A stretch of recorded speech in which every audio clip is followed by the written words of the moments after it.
একজন স্বামীকে বাঁচাতে স্ত্রী নিজের কিডনি দান করেন, পরবর্তীতে স্বামী সুস্থ হয়ে পরকীয়ায় জড়ায়, এক পর্যায়ে স্ত্রীকে মারধরও করে, পরকীয়া প্রেমিকার কাছে চলে যায়। এ ধরনের ঘটনার ইসলামী দৃষ্টিকোণ থেকে শাস্তি কি? নিজের কিডনি দিয়ে বাঁচিয়েছিলেন স্বামীর জীবন, সেই স্বামী সুস্থ হয়ে জড়িয়ে পড়লেন পরকীয়া ও অনলাইন জুয়ায়। শুধু তাই নয়, স্ত্রীকে মারধর করে বাড়ি থেকে বের করে দিয়ে প্রেমিকার সঙ্গে বসবাস করছেন তিনি। আমার হাজবেন্ডকে না আমি আসলে আমার নিঃশ্বাস ভাবতাম, জানেন, নিঃশ্বাস ভেবে আমার মোবাইলে ওর নামটা না তারেক অক্সিজেন আমার এই নামে সেভ করা। এই দুনিয়াতে নিজেকে সবার আগে ভালোবাসতে হয়। সবচেয়ে বড় কথা হলো, এত বড় অকৃতজ্ঞ মানুষ, তার শাস্তি কি হতে পারে সেটা একমাত্র আল্লাহ তাআলাই ভালো জানেন। যে মানুষটা তাকে নিজের জীবন বাজি রেখে তার জীবন রক্ষা করলো, তার সাথে বেঈমানি বিট্রে করা, এটা সুস্পষ্টভাবে তার নেয়ামতের কুফরি করা। আর আল্লাহ তাআলা বলেছেন, ওয়ালা ইন কাফারতুম ইন্না আযাবি লাশাদীদ। আল্লাহর নেয়ামত, মানুষের অবদান, এগুলোকে অস্বীকার করা এটা আল্লাহর আযাবের কারণ। প্রথম কথা হলো, বিবাহিত মানুষ যদি জেনায় লিপ্ত হয় তাহলে তো ইসলামের দৃষ্টিতে সবচেয়ে নির্মম এবং করুণ শাস্তির কথা বলেছে। কেন ইসলাম এই ব্যাপারে এত সিরিয়াস? অন্য কোনো অপরাধের বেলায় ইসলাম এত কঠিন শাস্তির কথা বলেনি। কোমর পর্যন্ত মাটিতে পুঁতে রেখে পাথরের আঘাতে তাকে মৃত্যুদণ্ড বাস্তবায়ন করা, অন্যান্য ক্ষেত্রে এত কঠিনভাবে মৃত্যুদণ্ড বাস্তবায়ন করতে ইসলাম বলে না। এক্ষেত্রে কেন বলেছে? যদিও এই ধরনের শাস্তি বাস্তবায়নের ঘটনা সকাল বিকাল বা প্রতিদিন প্রতিনিয়ত ঘটবে না, এই জন্যই তো এই ধরনের অপরাধ প্রমাণিত হওয়ার জন্য অনেক কঠিন কঠিন শর্ত দিয়েছে শরীয়ত। ইসলামী শরিয়া এমন এমন শর্ত দিয়েছে যে এই ধরনের শাস্তি কোনো ইসলামী বিচারালয়ের বিচারক, কোনো কাজী, তিনি এই ধরনের মৃত্যুদণ্ডের রায় লিখবেন, বিষয়টা এত সহজ না। এটা লেখার আগে তাকে অনেক শক্ত শক্ত কঠিন কঠিন দলিল প্রমাণ হাজির করতে হবে। সচক্ষে সরাসরি মূল জেনার দৃশ্য দেখার মতো উপযুক্ত শাস্তির সংখ্যা পূর্ণ, মানে সাক্ষীর সংখ্যা পূর্ণ হইতে হবে, তারপর এটা হবে। এত সহজ না বিষয়টা। তার মানে ইসলাম চায় না এটা সকাল বিকাল হোক, এটা চায় কালে ভদ্রে একটা ঘটনা ঘটবে, সবাই সেখান থেকে শিক্ষা নিয়ে সতর্ক হয়ে যাবে। তো প্রশ্ন হলো যে এত নির্মম শাস্তির কথা কেন বলা হয়েছে ইসলামে?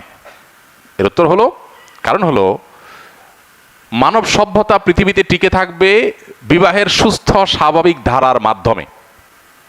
বৈবাহিক বন্ধনের এই সুস্থ স্বাভাবিক ধারার বিপরীতে বিবাহ বহির্ভূত যে সম্পর্ক, হারাম রিলেশন, এবং এর পাশাপাশি আজকাল যে সমকামিতা সহ বিভিন্ন রকমের অসভ্য ক্রিয়াকর্মকে পৃথিবীতে নর্মালাইজেশনের কাজ চলছে, এটাকে স্বাভাবিককরণের কাজ চলছে, এগুলো মানব সভ্যতাকে হুমকির মধ্যে নিয়ে যাবে। মানুষের অস্তিত্ব পৃথিবীতে একসময় থাকবে না যদি এগুলো থাকে। ডক্টর খন্দকার আব্দুল্লাহ জাহাঙ্গীর রহমাল্লাহ বলতেন যে একটা বড় সাইক্লোন, একটা বড় ঘূর্ণিঝড়, এরকম বড় কোনো বিপদ, দলোচ্ছ্বাস, এগুলো একটা এলাকার মানুষকে শেষ করে দিতে পারে, পৃথিবীর মানুষকে ডুবাই শেষ করে দিতে পারে, এরপরও মানুষ কিছু বেঁচে থাকবে। কিন্তু মানুষের যে টেন্ডেন্সি, বৈবাহিক সম্পর্কের মধ্য দিয়ে সন্তান জন্ম দেওয়ার যে প্রবণতা, এটা যদি কমতে থাকে তাহলে কি হবে? একটা সময় মানুষের অস্তিত্ব সংকটের মধ্যে পড়বে, পৃথিবীতে মানুষ টিকে থাইকে কঠিন হবে, হারিয়ে যাওয়ার উপক্রম হবে। এখন পশ্চিমা পৃথিবীর অনেক দেশ শুধুমাত্র এই সমকামিতা সহ এই জাতীয় বিষয়গুলো, যেগুলোকে তারা উদারতার অংশ মনে করে, এগুলোকে তারা মানসিকভাবে সমর্থন করে, তারা পর্যন্ত সরকারিভাবে এখন অনেক দেশে নিষেধাজ্ঞা আরোপ করছে এই জাতীয় বিষয়কে। কেন? শুধুমাত্র মানুষের জন্মের হার বাড়াবার জন্য। কারণ মানুষের জন্মের হার কমে যায়, এভাবে টেন্ডেন্সি চেঞ্জ হয়ে যায়, প্রবণতা শেষ হয়ে যায় মানুষের। যে সমস্ত দেশ এই বিবাহ বিরোধী সম্পর্ককে অ্যাপ্রিসিয়েট করে, সেই সমস্ত দেশে, সেই সমস্ত সমাজ দেখবেন মানুষের জন্মের হার কমে গেছে। মানুষ যে কি জিনিস, মানুষ যে কত মূল্যবান সম্পদ, এটা ওই সমস্ত দেশগুলো হাড়ে হাড়ে টের পাচ্ছে। এই জন্য এই ধরনের পরকীয়ার সম্পর্ককে ইসলাম সবচেয়ে জঘন্য অপরাধ হিসেবে সাব্যস্ত করে। আজ এটা ঘরে ঘরে হচ্ছে, যেটাকে ইসলাম সবচেয়ে কঠিন শাস্তি দেয় যে অপরাধের, সে অপরাধ এখন জনজনে ঘরে ঘরে হচ্ছে, এবং এটাকে নর্মালাইজেশন করা হচ্ছে বিনোদনের নামে, নাটক সিনেমার নামে। অনেক অসভ্যতার চর্চার মধ্যে থেকে একটা হলো এই পরকীয়াকে অনেক ফিল্মের মাধ্যমে নর্মালাইজেশন করা হচ্ছে। এগুলোর ভয়াবহতা কত বেশি সেটা যে সমস্ত সমাজ, যে সমস্ত রাষ্ট্র এগুলোকে নর্মাল করেছে, তারা হাড়ে হাড়ে টের পাচ্ছে। তারা এখন প্রণোদনা দিয়েও সন্তান জন্মের হার বাড়াতে পারছে না। সো এ ধরনের অপরাধ আল্লাহর কাছে সবচেয়ে জঘন্য অপরাধ। তবে এ ধরনের অপরাধের যে শাস্তির কথা বললাম, সেটা কার্যকর করবে ইসলামের বিচারিক আদালত। এটা কোনো ব্যক্তি, কোনো গ্রুপ বিশেষ কেউ কারোর বিরুদ্ধে চাইলো আর বাস্তবায়ন করলো, এলাকায় বিচার বসায় সেটা করার কোনো অধিকার কাউকে দেওয়া হয়নি। অতএব সে বিষয়ে সাবধান থাকতে হবে। আর সবচেয়ে বড় কথা হলো, এত বড় অকৃতজ্ঞ মানুষ, তার শাস্তি কি হতে পারে সেটা একমাত্র আল্লাহ তাআলাই ভালো জানেন। যে মানুষটা তাকে নিজের জীবন বাজি রেখে তার জীবন রক্ষা করলো, তার সাথে বেঈমানি বিট্রে করা, এটা সুস্পষ্টভাবে তার নেয়ামতের কুফরি করা। আর আল্লাহ তাআলা বলেছেন, ওয়ালা ইন কাফারতুম ইন্না আযাবি লাশাদীদ।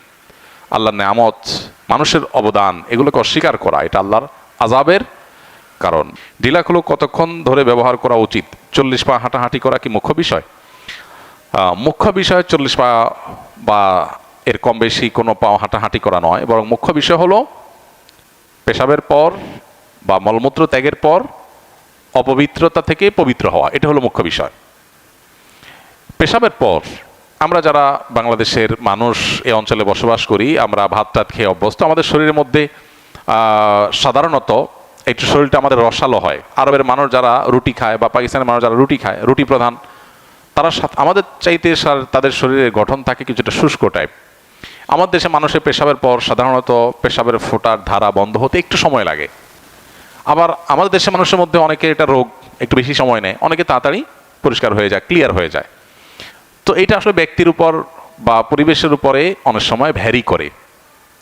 খোলাসা কথা হলো, শরিয়া নির্দেশনা হলো ইস্তানজিহু আনিল বাউল ফাইন্না আম্মাতা আযাবিল কবরি মিনহু। পেশাব থেকে পবিত্র থাকো, পরিচ্ছন্ন থাকো, এটা হলো শরিয়া নির্দেশ। কিভাবে থাকবে সেটা আপনার ব্যাপার।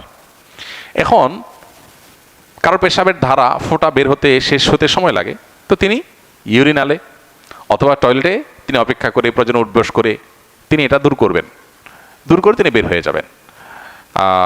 এটা দূর না করে ঢিলাকুলো ধরে হাঁটাহাঁটি করা, এটা বিশেষ করে হাঁটতে হাঁটতে আপনার জনসম্মুখে বা অন্যান্য মানুষের সাথে দেখা হয় এরকম জায়গা পর্যন্ত চলে আসা, অনেক সময় দেখা যায় ইউরিনালের যে গলি ওখানে অন্যান্য মানুষের সাথে মুখোমুখি হয়, এটা দেখতেও দৃষ্টিকটু, আবার অনেক সময় এটা সতর্কমুক্ত হওয়ার আশঙ্কাও তৈরি করে।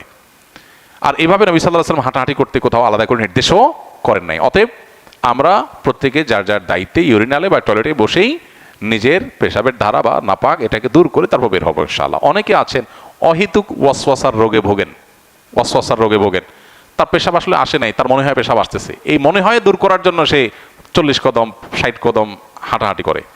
তো এই ওয়াসওয়াসাকে কোনো পাত্তা দেওয়ার কোনো কারণ নেই। নবী সাল্লাল্লাহু আলাইহি ওয়াসাল্লাম ওয়াসওয়াসা দূরের জন্য ভিজা হাতের পানি ছিটা দিতে বলেছেন, যাতে করে আমার মনের মধ্যে পেশাবের ফোঁটা আসলো কিনা এই সন্দেহ আসার স্কোপই না থাকে, যে পানির ছিটা পড়ে পুরো আশপাশের জায়গাটা আপনার একাকার হয়ে গেছে, এরকম যেন হয়। তার মানে নবী সাল্লাল্লাহু আলাইহি ওয়াসাল্লাম ওয়াসওয়াসাকে ইগনোর করতে, এটাকে পাত্তা না দিতে শিক্ষা দিয়েছেন।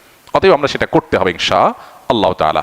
তো এইভাবে হাঁটাহাঁটি করা এটার কোনো নির্দেশ তো নাই, বরং অনেক ক্ষেত্রেই এটা উন্মুক্ত হওয়ার কারণ হয়। বিধায় এই বিষয়গুলোতে আমাদের সতর্ক থাকা দরকার এবং শরিয়ার সীমানা এবং সুন্নাহকে অনুসরণ করা দরকার। সুন্নাহকে অনুসরণ করতে গিয়ে ঢিলা, তারপরে যে আপনার টিস্যু, পানি ব্যবহার, উভয়টা ব্যবহার করা সম্পর্কে হাদিস আছে, সেটা আমরা করতে পারি, আর নাহলে যে কোনো একটা ব্যবহার করতে পারি। কিন্তু দিন শেষে পবিত্র করা হলো মুখ্য, কিন্তু পবিত্র করতে গিয়ে দৃষ্টিকটু কোনো কিছু যেন না হয়, সতর্ক খোলার মতো বিষয় যেন না হয়, সেই জিনিসটা হলো লক্ষণীয় বিষয়। জাযাকুমুল্লাহু খায়রা।